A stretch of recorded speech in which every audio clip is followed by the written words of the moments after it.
आप भी मानते हैं कि संविधान की रचना अम्बेडकर ने करी तो यह वीडियो आप ही के लिए है।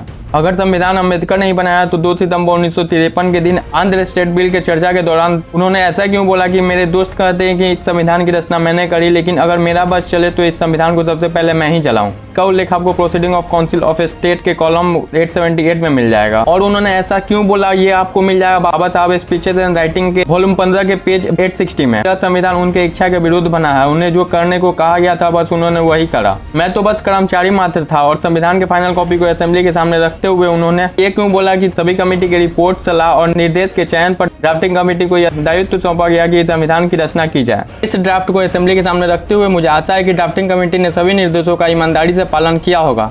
इसका उल्लेख आपको कॉन्स्टिट्यूशन असेंबली के वॉल्यूम 7 के पेज 31 पर मिल जाएगा। इसका मतलब है संविधान की रचना अम्बेडकर ने नहीं करी थी, क्योंकि वो तो किसी और के निर्देशों पे काम कर रहे थे। और सबसे पहली बात तो यह है कि अम्बेडकर कभी चाहते ही नहीं थे कि भारत के पास अपना संविधान हो। वो हमेशा संविधान और संविधान सभा के विरुद्ध रहे हैं। उनका मानना था कि भारतीयों के पास इतना दिमाग नहीं है कि वो संविधान बना पाएं या संविधान से देश को चला पाएं। इसका उल्लेख आपको बाबा साहब स्पीचेस एंड राइटिंग के वॉल्यूम 1 के पेज 361 और 365 पर मिल जाएगा। जो लोग यह बोलते हैं कि संविधान बी आर अम्बेडकर ने बनाया था वो सारी बातें नहीं बताते हैं। असल बात यह है कि संविधान बनाने के लिए 22 कमेटियों का गठन किया गया था। उसमें से एक था ड्राफ्टिंग कमेटी। उसके चेयरपर्सन थे बी आर अम्बेडकर। लेकिन संविधान सभा के जो लीगल एडवाइजर थे वो थे बी एन राव। यही वो व्यक्ति थे जिन्होंने जर्मनी, स्विट्जरलैंड, ऑस्ट्रेलिया जैसे देशों के संविधान पर रिसर्च करा और इंडिया के संविधान का ढांचा दिया। तो अगर किसी एक आदमी को हमें डेडिकेट भी करना होगा कि संविधान किसने बनाया तो वो होंगे बी एन राव, ना कि बी आर अम्बेडकर।